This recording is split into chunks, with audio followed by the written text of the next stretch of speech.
Charleston, please make some noise for Josh Johnson!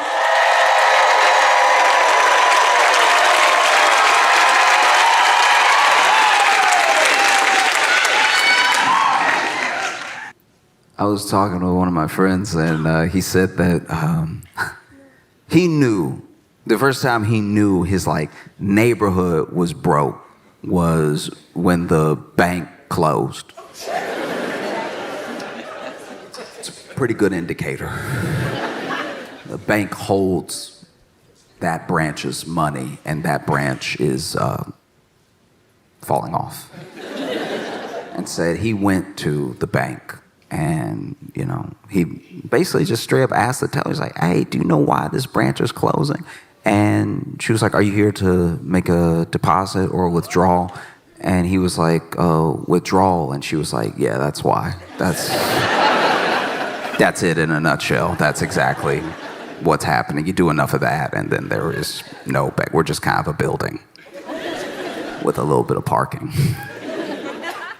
I don't know. I look back at the ups and downs I've had in my life. I've been broke off and on my entire life, And there's a weird solace sometimes in being broke at the right time.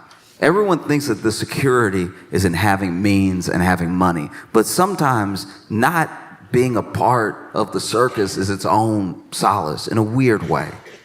You know that it's bad when you're really shopping at the dollar store.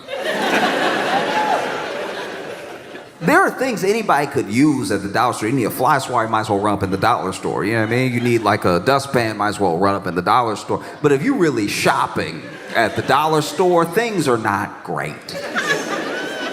I would go in the dollar store for stuff you shouldn't even be buying from the dollar store. They sell it, but even the cashier look at you like, you sure? I'm talking about you have to get your meat at the dollar store. I knew I was in a bad situation when I went to a dollar store and was looking at that meat in the fridge, and I was like, Because the meat at the dollar store, they don't go into specifics. You go to Kroger, Walmart, you go to Target, you go to any of these places, and you'll see the brand of the meat, and then you'll see, all of the little no preservatives ever, completely organic, all the stuff. When you go to the dollar store and you buy your meat, it just says the price and it says meat.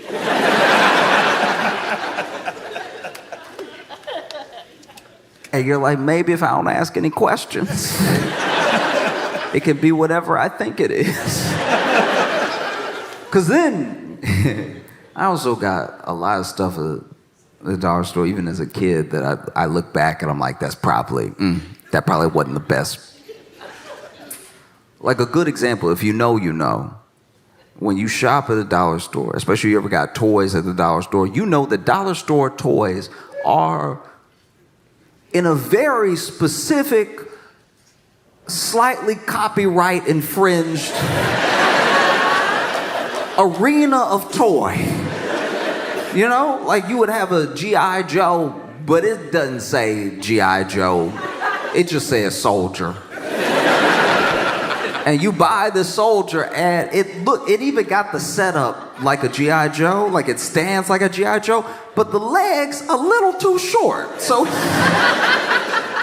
some very long arms. I couldn't tell if the arms were long or the legs were short. And it doesn't have grip action. It says that on the front, grip action. It just has a hole. They didn't make a hand. They made a hole stub. And then this hole stub is what you go ahead and put the little toy gun through. But then they didn't really measure out the gun versus the hand. And so the gun is not in proportion at all. So it looked like this would blow his arm off if he tried to shoot it.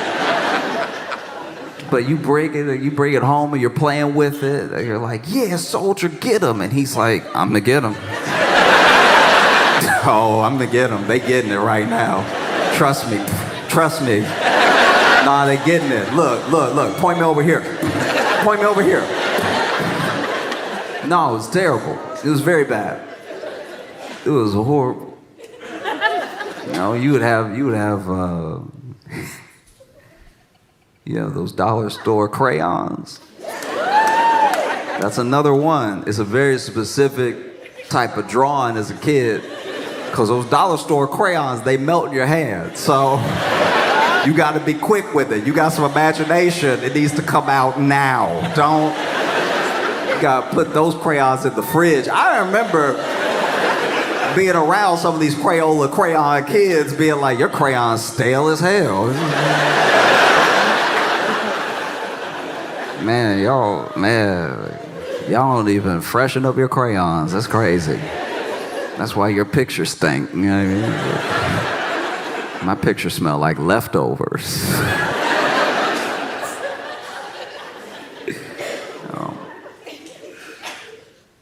I remember one of my favorite toys from the dollar store was like a Stretch Armstrong, right? But it was Stretch Arm. It would only stretch for like 3 days. You only got 3 good days. After that, it would get hard. And if you tried to stretch it after it got hard, it would cut your finger open. I don't know what it was made of, but it was the most malleable, unmalleable thing. It was Play-Doh and adamantium together. No, it was crazy. And that's the thing too, is when you're growing up in this situation, for anyone who knows what I'm talking about from experience, then you also know that it's very hard to know that you're broke, especially if you're a kid. It's hard to know if you are surrounded by love. My family loved me so much, so much. They still do. I make it sound like that. Make it sound like there was a falling out. They still love me. But no, I was surrounded by love. I had my grandparents, and my mom, and my dad's love. I had my aunt, and my uncle's love. I had my cousin's love. I had so much love around me. And when you're surrounded by that much love, you don't know that you don't have money when you have that much love until you meet somebody who has both.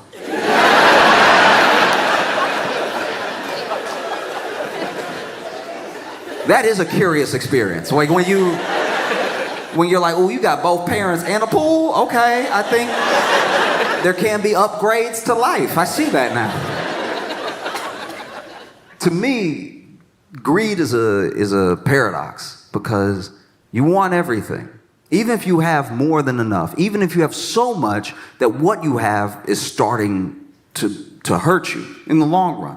You see it with the way that hedge funds cannibalize whole companies.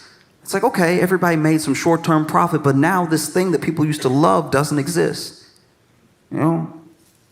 Like you take like a Southwest. You know, Southwest, people used to love Southwest. Bags fly free. Affordable tickets. You just sit wherever. You don't have to wait for the person. Southwest used to be so fire, because then you don't have to wait for the person to get to their seat, and you don't have to get up for anybody. Do you know what it's like to just be in your seat on the plane? And everyone's almost here. There's a couple of stragglers. There's almost nobody coming down that aisle anymore. You even settle in. You're like, oh, I may not have a seat next to me. This may be the promised land. You get so comfortable, you're like, man, I might put my other leg over here. Southwest had a brilliant idea. And the bags were flying for free, which makes sense. The bags don't know where they're going. Why should I have to pay for this bag to have an experience too? You know? And then greed, and then private equity, and then hedge funds, and then, you know, shareholder meetings, and then dividends. All the things start to creep in, and it's like, maybe we'll stop doing everything that is why everyone likes us. Maybe we'll just be like the other airlines. They make money, but then you actually look at the people who fly Southwest, and they were like, oh, y'all Y'all aren't nice enough to be like them, though. Like, your seat doesn't even go back like that. Why would I pay for everything here that I pay for over there? That's crazy. And so then you see people plummet, because they're making decisions based on money, but not money that they need, just more money that they might be able to get. You know? And there's only there's only so much that a business can grow. I understand a startup's passion, and that passion makes sense because the company just started. But after a while, it's like, do you really need to own everything? If the answer is yes, it's like, and they don't say it to us. They say it to each other. You ever get a hold of a recording of a closed door meeting and the way they talk about their own customers? You know, that's why greed is like a paradox to me. You're so greedy that then you end up cannibalizing your own company, your own efforts, yourself. You end up hurting yourself. American greed is another paradox, because as much as we know that the millionaires and billionaires maybe got their money in a way that's a little nasty, we also kind of want to be them a little bit. Everybody wants their piece, but we know how bad it is. You know, there are people who I know who want to be billionaires. They aspire to be billionaires. But if you ask them to name like a good billionaire, it's a hard quiz. But they want to be the billionaire because they're like, no, I will be different.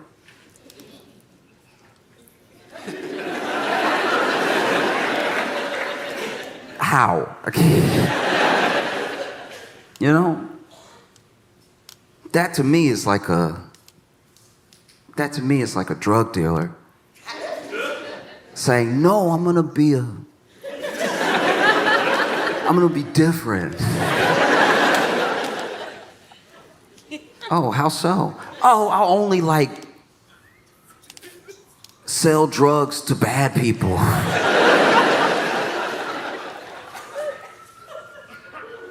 How will you know that they're bad people?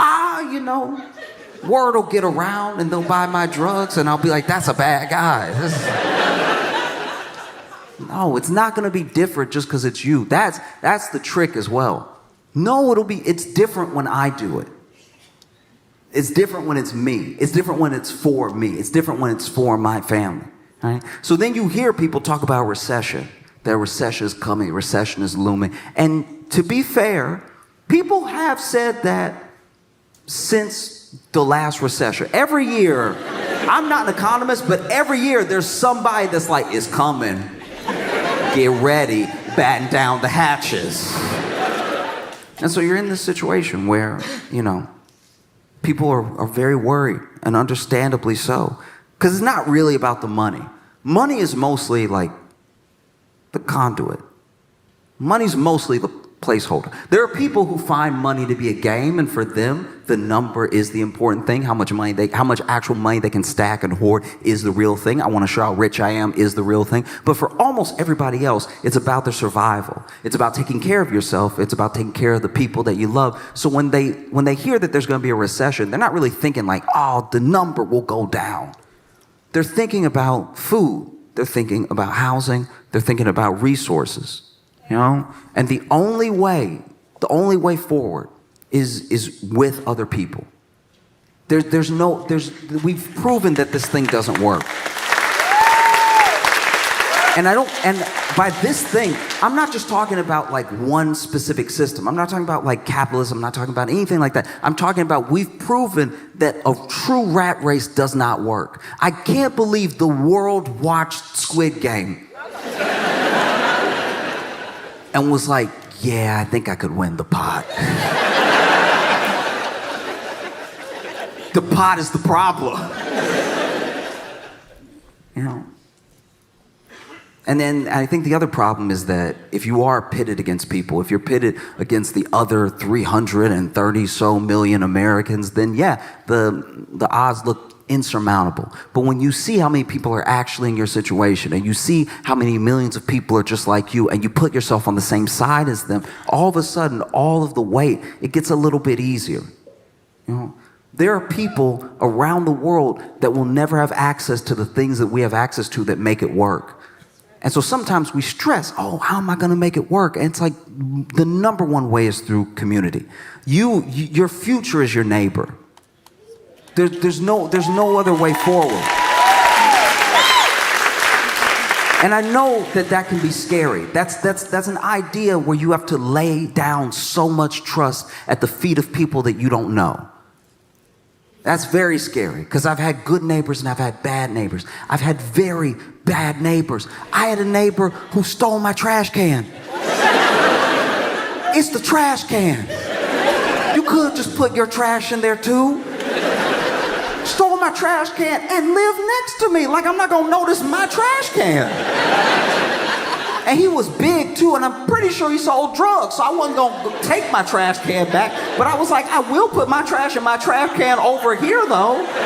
Just because you stole the trash can doesn't mean I'm gonna get another trash can. It's a trash can, and trash goes in. You could have put your trash over here, but then you wanted to put it in front of your yard. Okay, fine, whatever. I'm sure you have a gun, so I won't make a big deal of it. But I've had bad neighbors, and I've also had incredibly kind, incredibly sweet neighbors. I had neighbors that made any transition period I've been having in my life easier. I remember when I moved to Chicago and I was living in my first apartment. I had a neighbor that knocked on my door. I had been living there for like 2 days, and I didn't have stuff. I'm like this broke kid who just moved to Chicago with like 2 suitcases of like clothes and a couple of other things. And so knocks on my door and it's like, hey, this older guy. And he's like, hey, I saw that you moved in. If you need anything or you have any questions about the building, just hit me up. I live right there. And I'm thinking he's like the building manager or something. So I'm like, oh yeah, what's your name? And we get to talking a little bit. And as we're talking, I realize he doesn't work for the building at all. This dude is literally just checking on me for the sake of checking on me. And he's like, if you need anything, because I saw, you were having a little trouble, I couldn't have caught up to you, but I was going to help you up and everything. And I was like, oh, thank you, man. And we didn't see each other often. And I remember the day that I moved out, because I ran into him again. I ran into him and his wife. And he was like, man, I'm sorry to see you go. Because I can tell, just we never really got to chop it up or anything, but I could tell that I like the way you move. And you didn't cause any trouble. You were just cool. And I wish I would have knocked on your door a couple more times, right? I never forgot about that guy, because even knowing that there was someone there if I was having a problem, it just made living there on my own a little bit easier. Just in the back of my head. Once again, we didn't even have that many interactions. I only knocked on his door a couple times. And the couple of times I knocked on his door, he needed help too. There was one time where we had in our building a chute for the laundry that nobody used. Nobody ever used it because it's not like it was one person. Do you know what I mean? Like, the chute for, this isn't Eloise. Like, it's weird that there was a chute for the laundry because it just went to the floor down there, and you'd have to go down there to wash your own clothes anyway. So I guess if you wanted to save yourself the weight of the trip, you could push all the clothes down and let them get nice and nasty, and then slip through the chute and then hit the ground, and now it's got different stuff on it than the reason that you're washing it. So nobody used it. And nobody used it because it was nasty. And so then one day, the actual building manager poured a whole bunch of like bug poison down it to try to kill some of the bugs that had been living in there. And the bugs were like, you know what? I think we'll go everywhere else. And so then one day I came home and my apartment was just overrun with bugs, and it didn't make sense because I didn't even have stuff. I had a fork, a bowl,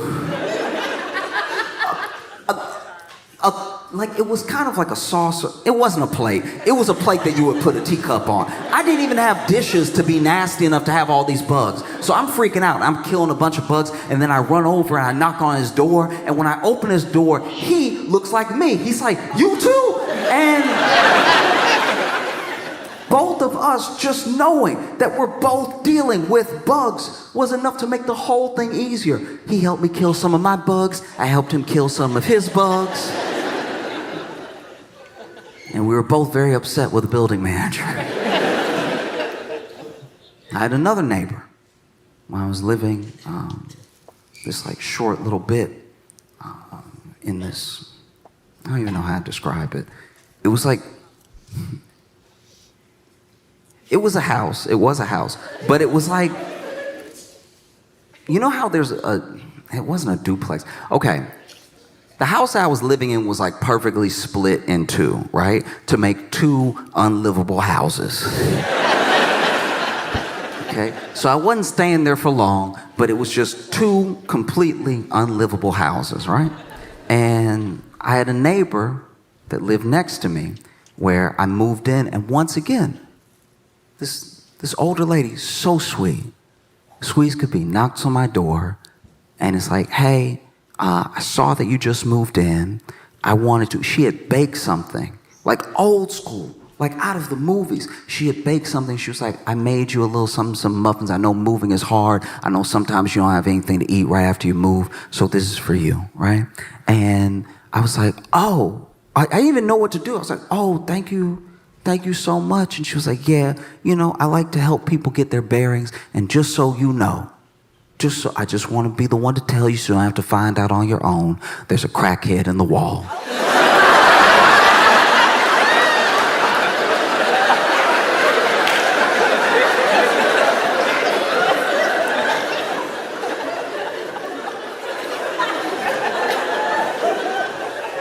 And when you get that type of warning, it does make you look at the muffins twice. One has nothing to do with the other. But I was still like, oh. And she was like, yeah, we thought it was a bird for a long time. And then he started talking.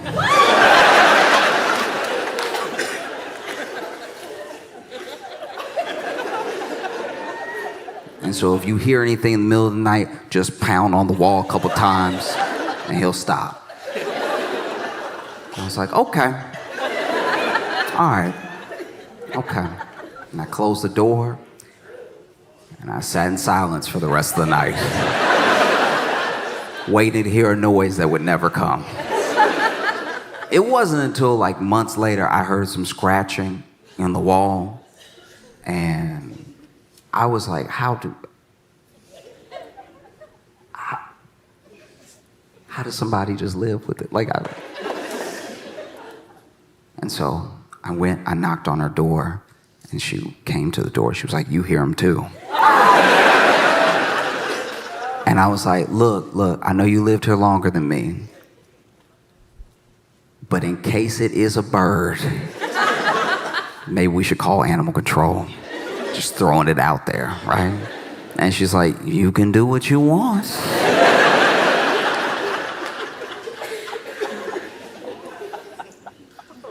I called animal control, and then they could hear the scratching too. And then they went ahead and went on the roof, and they said that they found a slight hole in the roof, and turns out it was a bird. It had been a bird the entire time, and I'm pretty sure it was a bird when she heard it, but maybe she just had the TV on. Maybe she was like, he's talking. Animal control leaves with the bird. I go over, I tell her it was a bird, animal control called the bird, and she was like, thank you so much. Seriously, thank you so much. That has been happening for like 8 months, off and on, and I was positive it was a crackhead.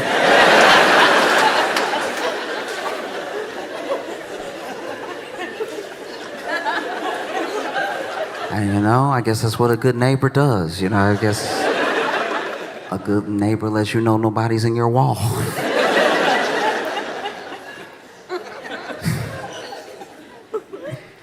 Because I think fundamentally the toughest thing people are facing right now is like a true a true way forward where they can trust other people to help them and take care of them. And I can't tell you to just blindly put your faith in people that you don't know, even if they live next to you. But what I can tell you is that most people return energy. Most people give like for like. So if there's a community that you want around you, all you have to do is be its founder. If you are the one knocking on your neighbor's door, letting them know you're here, if they need anything, they'll probably do the same for you. And it's so simple to build community. It's so much more likely that you're gonna build community than you're gonna become a billionaire. Do you know what I mean? Like,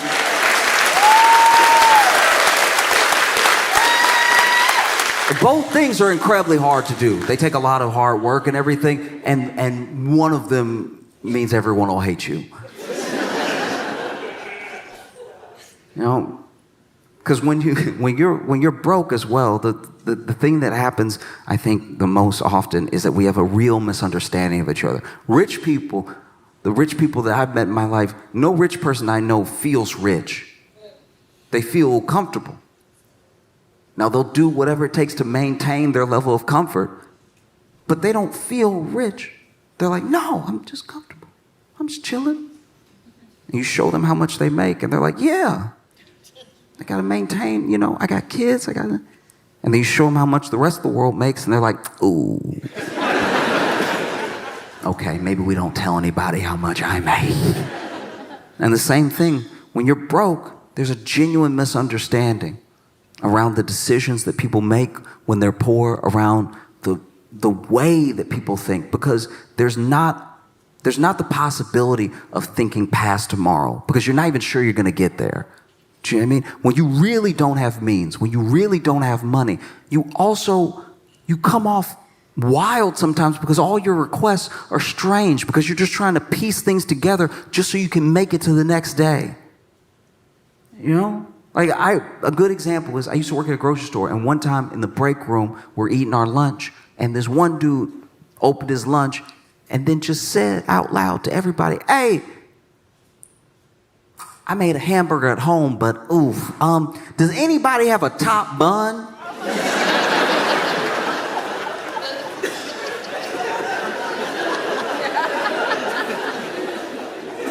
Sir. They're always sold even. How did this happen? We look at money as paper, right? At least when it's in its physical form, it's this paper thing. But it's more than paper. There's fabric weaved into it. There's linen, there's cotton. It works the same way that society works. There's fabric that weaves all of us together.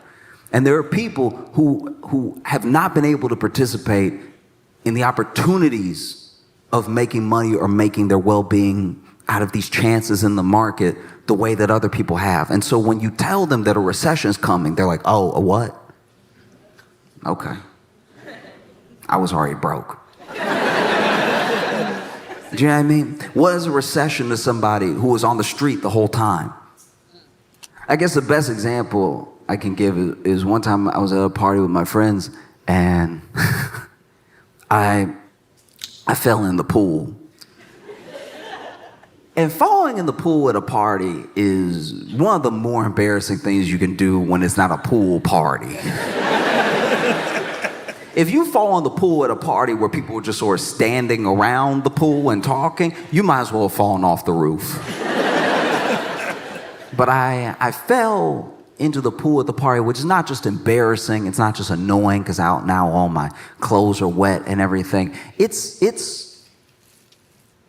terrifying because I can't swim. You know what I mean? I'm not a swimmer in the way that I would like to be, and the way that I would like to be is to be able to survive. And so when it comes to swimming, I'm not only not a fan, I'm not efficient.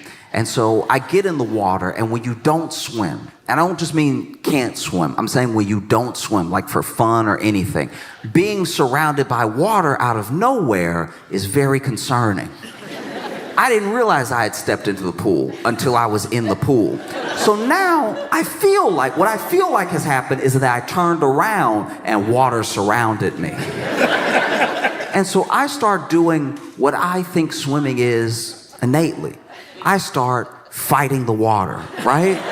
I'm punching and I'm kicking and I'm like, get off me, water, but I'm in the water. But I'm like, get back, I don't want you over here. And that's not how water works. And so I'm sifting through the water and it's almost like swimming, except I'm staying in place underneath it. So that is drowning. That's what drowning is. When you're swimming perfectly, but you're not going up above and you can't get your head up, you're not actually swimming, you're drowning. And it's also exhausting. You're fighting and you're punching, you're kicking, and you're moving, and you're doing a pretty good job of drowning. If you could get your head above water, this would be swimming. And if you could get your chest up, if you could do that butterfly thing, now you're a swimmer. But I am over here, no more water. Get out of my face, right?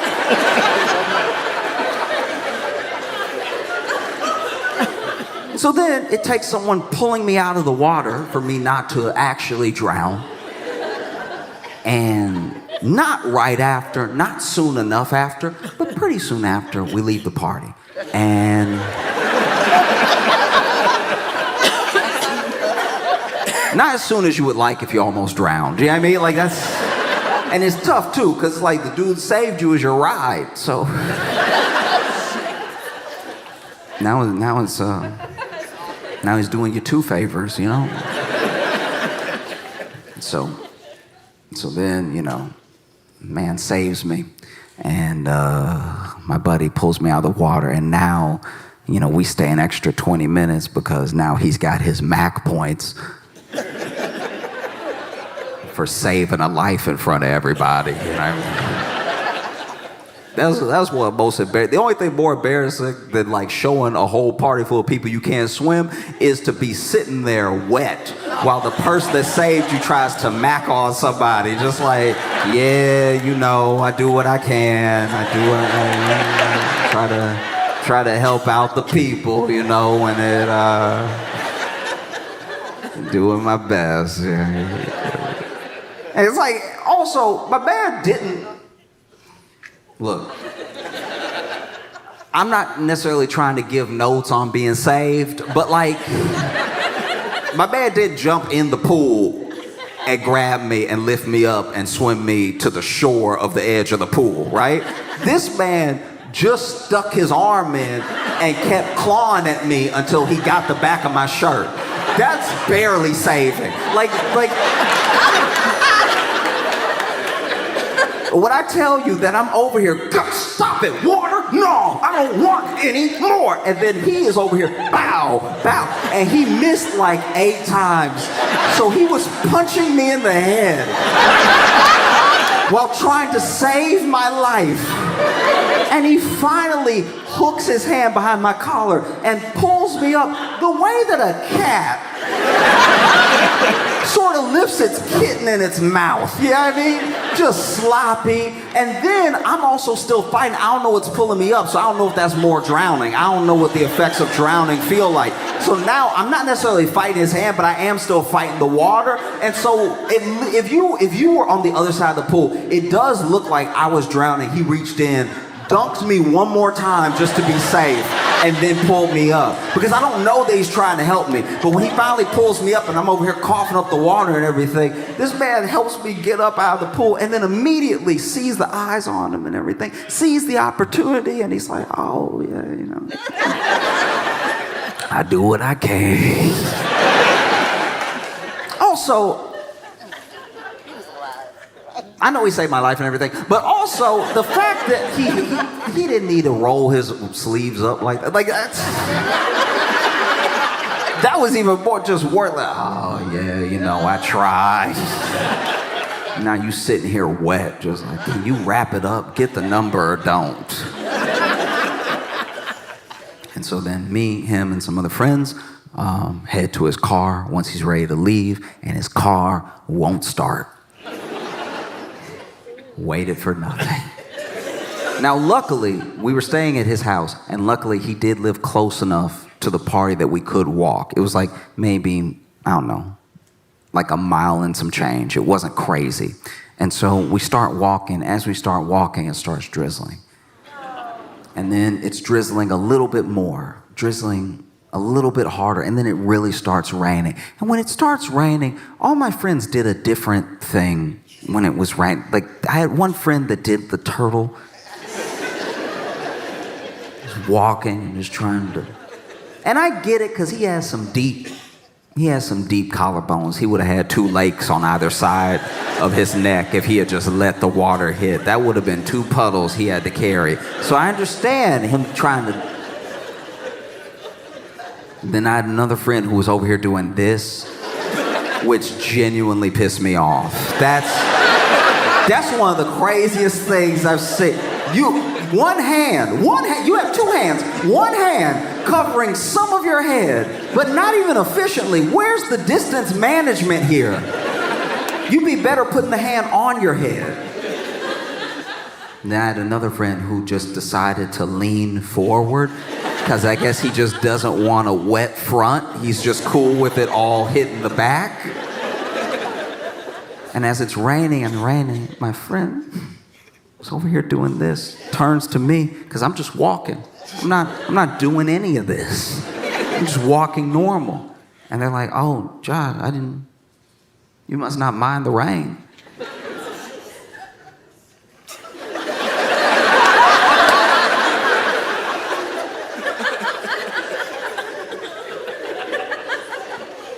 And I was like, I almost drowned 20 minutes ago. And that's what it's like when you're broke. You're almost drowning all the time. So when people try to scare you with talks of a recession, you're like, why would I? What? You're doing this. I'm already wet. And the way to ensure that you're going to be okay, the way to ensure that your family is going to be okay, is by creating chains, by linking up together with other people, with other families. Because the way forward, your future, I guarantee you, it's not in the market. There's a belief that, like, if I can just get enough ahead, maybe I'll pull some other people with me. And that sort of thinking is the reason that we as the people can be taken advantage of so easily when it comes to money. It's like, I can get you a little bit ahead. Oh, I'd like to be a little bit ahead, right? But the way forward, your future, I promise you it's in your neighbor. I promise you, there's no one that's gonna take care of you like the people that are actually next to you. And it's kind of daunting to me. It does freak me out a little bit that there are so many people, every election, every year, no matter who's president, that expect the person in office to make them rich. Don't you know this is America? Do you know what I mean? Like, that's just not how it works. It's not how it's ever worked. You may like the person in office, you may not, but I guarantee you they're not gonna make you rich. That's not how anything works. And don't get me wrong, I've had dreams before.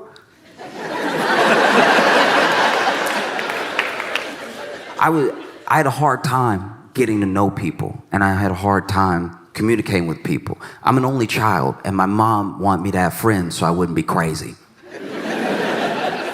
And so, as a single parent with one kid, my mom, the only thing she knew how to do was go ahead and take me over to her other single parents' friends' houses where they had one kid, and she was like, maybe y'all will just play and not be crazy together. And sure enough, there was a time in my life where my parents got back together, and so we were a 2-income household, so I started to get the good toys, right? The real good toys. I'm talking WCW, NWO, wrestling toys, Sting, Goldberg, Kevin Nash. And sure enough, you know, I remember I got those toys. Those are some of my favorite toys in the world because I didn't know ankles had come out yet. I would hold up my Kevin Nash and I'd be like, bow, bow, bow, bow, bow. Look what he does. Bow, bow, bow, bow, bow, bow. bow, bow, bow. He had knees, he had ankles, he could do this. That's crazy. I was used to this only. Maybe if you were getting fancy, some of this, but I wasn't used to this. This thing right here, this is crazy. Real shoulder movement, my mind was blown. It's like, look at what this thing can do. Bow, bow, bow, bow, bow, bow, right? And so then my mom took me over to her friend's house, and her friend had a kid, and I went ahead and brought over 2 of my toys. I brought my Kevin Nash and I brought my Sting because I'm trying to make a good impression. And so we're talking, they're talking, and finally we go to his room to play, and my mom leaves to go run some errands or something. And I quickly realized after my mom left that he was crazy. He was genuinely crazy because all of his toys, every single one of his toys, didn't have a face. None of his toys had faces. I don't know if he was chewing them or if he was burning them, but they were gone. And so he looked at my Sting toy and he was like, oh, we have the same one. And I was like, I don't see how that's possible.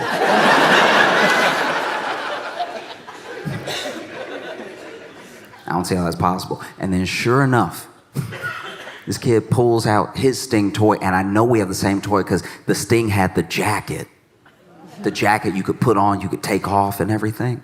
And so we're playing, and I'm trying to be a collaborative new friend, right? I'm like, what do you want to do? You want to do Legos? You want to do like wrestlers, whatever? And then we decide Legos. So I was like, do you want to build a castle? You want to build a wall? What do you want to do? So we decide to build a castle, right? And then this kid, we're halfway through the castle, maybe 100 pieces to go. And this kid grabs the castle, lifts it up, throws it against the wall. It explodes into like 190,000 pieces. And I'm like, what did you do that for? And he goes, don't talk to me. And I was like, oh man, yeah, chill, Satan, chill, okay? Back up, devil, okay? Because I had been prepared in case the situation happened, because I knew I wasn't a crazy only child, but I knew there were other crazy only children out there. So I already had my thing on me, right? I had that lance in my back pocket. I was like, don't you come near me. I will cut you open. This thing is 6 weeks old. Please give a warm Kansas City welcome to Josh Johnson, everybody.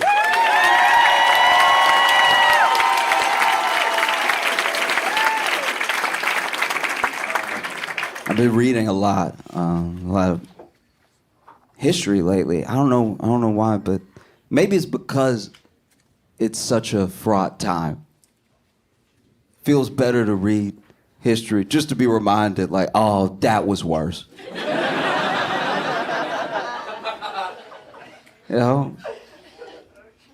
And you also get a real sense of yourself from reading about the past. You see the mistakes people made, so hopefully you don't make them and everything.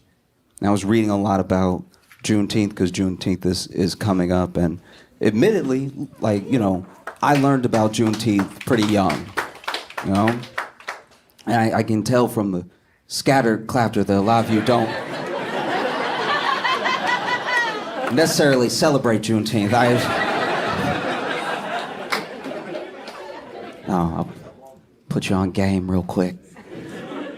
This is the thing. I was reading about it because it's probably one of the most fascinating times in American history to me, because it was like the fulfillment of a promise in a way. America is a place for freedom, and it's a place for understanding yourself and building out an identity to be free with, right? And it's something that we were founded on, but it's something that took a long time to come to fruition, you know? And Juneteenth, by the way, is not a number that black people made up. That I understand it does kind of sound like that as well. Like, Juneteenth is a holiday, just so y'all know. Because sometimes, as black people, we do make up numbers. If you know a black person, especially in the South, you've probably heard them say 5011. And 5011 is, I want to be clear, not 5011. It's also not 5011s. It's just our way of saying too many. You know, you'll hear somebody be like, I told you 5011 times, take out that trash. And you know that a child is about to be whooped. You know? Or somebody will be like, he got 5011 baby mamas, and you'll be like, he is a slut.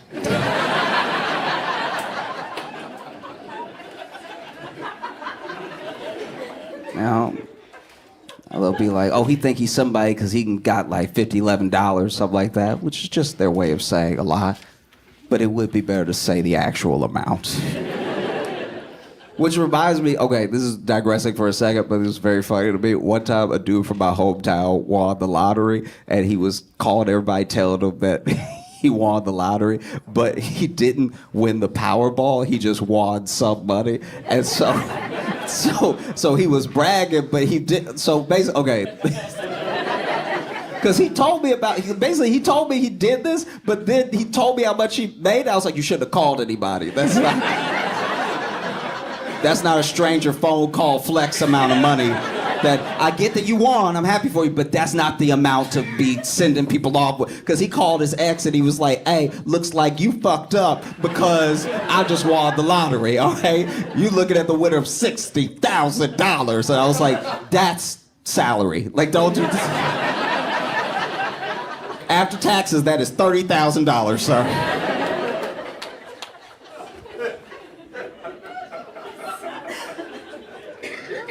No, but, you know, Juneteenth. Juneteenth is a holiday to commemorate the slaves in Galveston, Texas, being told of their freedom and it being made official, right? And the weird thing is there's a lot of misconceptions about when slavery actually ended. Because a lot of people think it ended in 1863 with Lincoln signing the Emancipation Proclamation. But the thing with that is that the southern states had already seceded. So to sign the Emancipation Proclamation and then send it and be like, y'all have to let your slaves go, but this is now another technically country that you are at war with because they wanted to leave the Union. That would be like if Canada was like, America, y'all need to recycle more. And then we were like, if you don't shut your maple ass up. Like, that's like...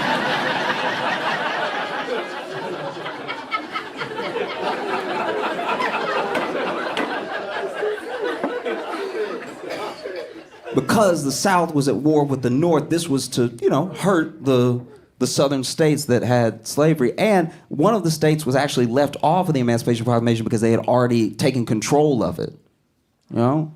And it said nothing about any sort of slavery that was happening on the northern side. Like, the northern side isn't known for slavery, but there were people in the North who had slaves, right? And so then, 1864... I believe it was the Senate that passed it, and then the House passed it in 1865. And then they told everybody later. Really dragged their heels with that one. And this is the thing, is that if you really want to be technical with it, slavery wasn't actually abolished until the very end of 1865, like December 6th or something like that. It's just that Juneteenth, it's easy to barbecue in the summer. So we just take that one, you know. But it is a fascinating time in America because it was America fulfilling a promise that it made to itself since its inception, and so many people fought it. That's what's so crazy. Like, America was about to be everything that it was supposed to be, and then there were people that were, you know, standing in the way. And the thing that is, like, the fight for freedom in America, for every person, right? Because every person, no matter who you are, your ancestors had to fight for some form of freedom to be here. Everyone from every ethnicity, everyone from every background, you know, has had some sort of fight to get where they are now. Even the people who can trace their lineage back to the Mayflower, America still had to have a fight to be America. You know, we started out as traders to Britain, according to them. You know, we were like, nah, we're gonna do our own thing. We're not sending you anything else. You know, we pay taxes to you. Y'all don't even come over here. We like coffee better anyway.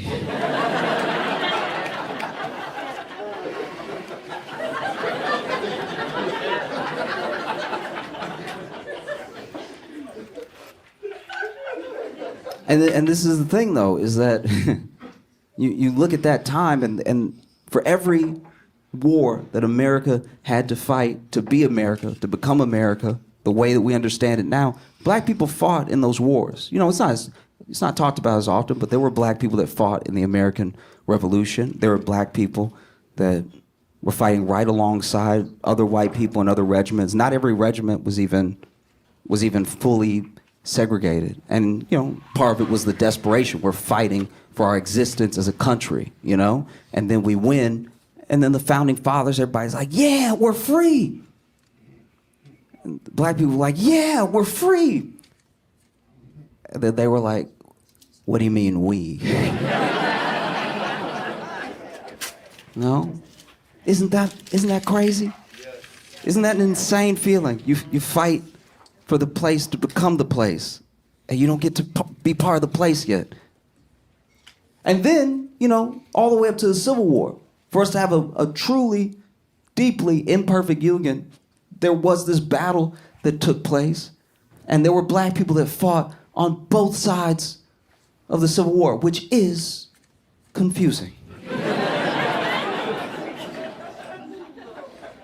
You know what I mean? Because the white soldiers, you can kind of see where they stand and why they stand there. But any black soldier fighting in the Confederacy, you are kind of like, what? What? What? And I don't think anyone would have been more confused than a black Union soldier, because then if they meet in the battlefield, he's like, turn around.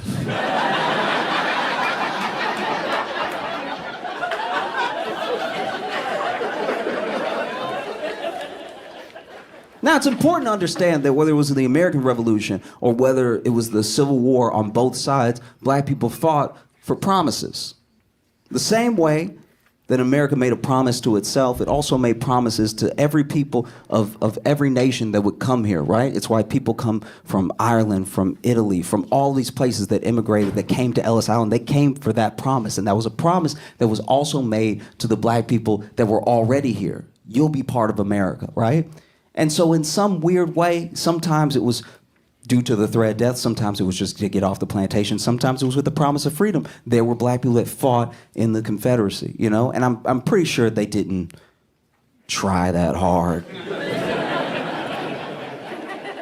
You know what I mean? Like, if I was a black officer, I mean, I wouldn't have been an officer. I guess a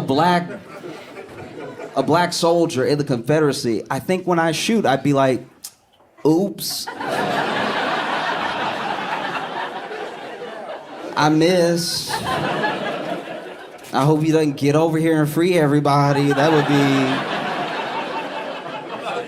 be terrible if they just ran up on us and started being like, you free, you free, you free. You know what I mean? Like, I would hate to get shot with freedom. You know what I mean? I've heard it's terrible, you know? But yeah, and then, you know, Juneteenth started out as just a holiday in Texas because it was about what happened in Texas. It spread to other states, you know? Other states that ratified the 13th Amendment would then, you know, have more and more black people in those states wanting to celebrate Juneteenth. And once again, kept it Juneteenth, not because of when it was ratified in the state, because sometimes it was a different year, sometimes it was a different time of year, but June is good for barbecuing, right? But it was probably one of the most awkward times in America, because all of a sudden this thing had happened. There were people who made their whole way of life out of the terrible treatment of other people they didn't see as people. And don't be weird. I'm not saying that these were your slaves or something. Don't tighten up on me, okay? Everyone I'm talking about is dead, all right? Don't be weird, but But this is my thing. I guess this is what I come back to. It's that time, how that happened, right? You know, I just imagine what would it be like in a household that had slaves, and now they're arguing. They're arguing in the kitchen or something. You know, the couple that own the plantation. She's just like, Bo, what do we do? It's illegal now. We can't. It's illegal. We can't do this anymore, Bo. It's illegal. He's like, what do you want me to do, Barbara Jean? What do you want me to do? You want me to go out there and be like, oops? What do you want me to do? What's the plan here, okay? All right, because we are outnumbered. Gonna have to handle this delicately, you know? And you had to handle it delicately because for the entire time that you owned people, you know, how'd you treat them? How'd you treat these people? Because they are people. How'd you treat these people who can see you now, who can speak to you? What'd you do? You know? Did you commit some of the most heinous crimes of all time? Because at best, you never said please or thank you.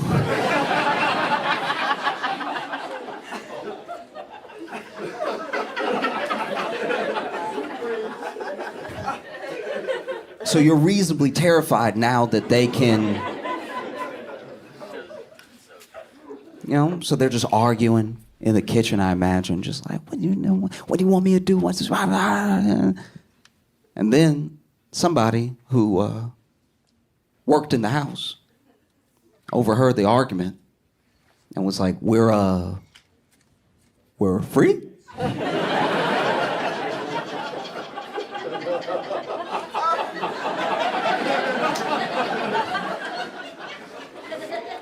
I'm gonna let this marinate on the stove. I'll be right back, I promise. I'll be right back. You know? Because what would that have been like? What would that have been like, the secret message going from house to house? You know, we already had passageways for communication and passageways to escape slavery through the Underground Railroad. This message was getting around, right? We're free, we're free, we're free, we're free, we're free, we're free, right? So now someone in the house comes outside to the field and they're like, hey, y'all, I don't know how to tell you. Okay, I didn't think what I was about to say before I just sort of said, hey, and then, okay, I didn't prepare a speech or anything. Look, I know that we don't all talk much. Because I'm in there, y'all out here. And I hear what y'all say about me. It's hurtful.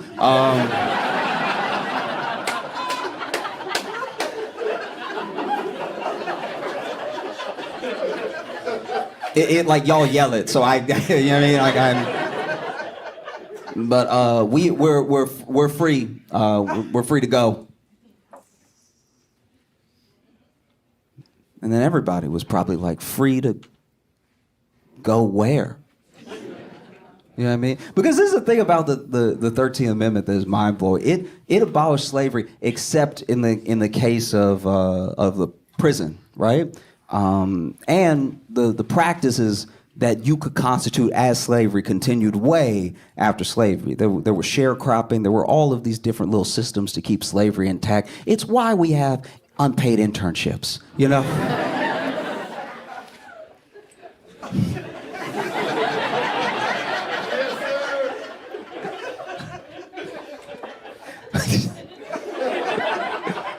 Someone's like, but I'm white.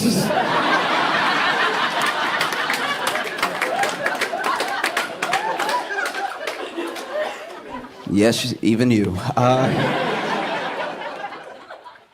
No. Just imagine that. Imagine someone tell you, hey, we're free. Because what would freedom feel like? You wouldn't know. You know? And free to go where? Free to go kill them? I'm just joking. That would be fair. I was just...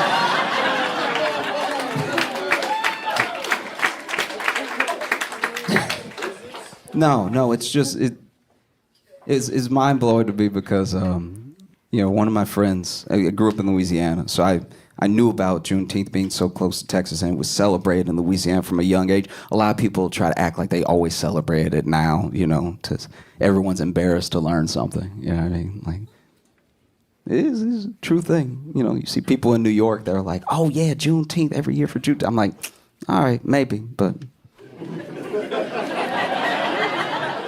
all right. You know what I mean? But I had a friend down south. He's white, and he took like an ancestry lineage thing, and he did the 23andMe. And a lot of my white friends did the 23andMe and just so you know, just as white people, so you know, your black friends, we don't care. We don't we don't care at all. Oh, you're more Swedish than Finnish. We don't. Never crosses our mind. We never, you know what I mean? Just so you know. And I truly, a lot of people that take the test, I don't think they care either. If I'm being honest with you, we're just talking as friends right now. I don't think they care. I think they even take the test just to see if they can say it.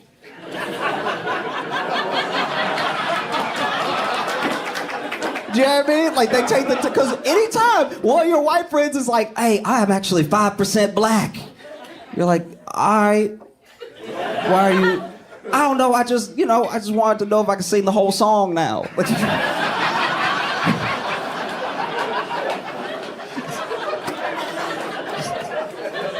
I'm just a Kendrick fan, and I wanted to, see if I could...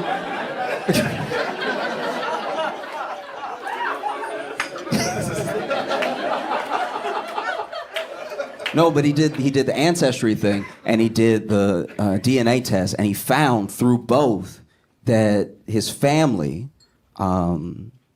never, in America for a huge portion of his lineage, but they never owned or worked with anyone who operated in a way. They never owned slaves. Yes. And if you've never watched the white guilt leave somebody's body.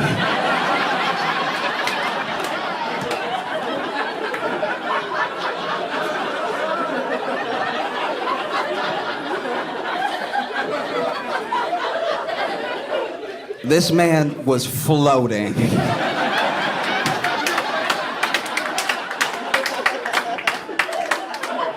This man was floating in waves. Just like, I'm too Irish to be bad.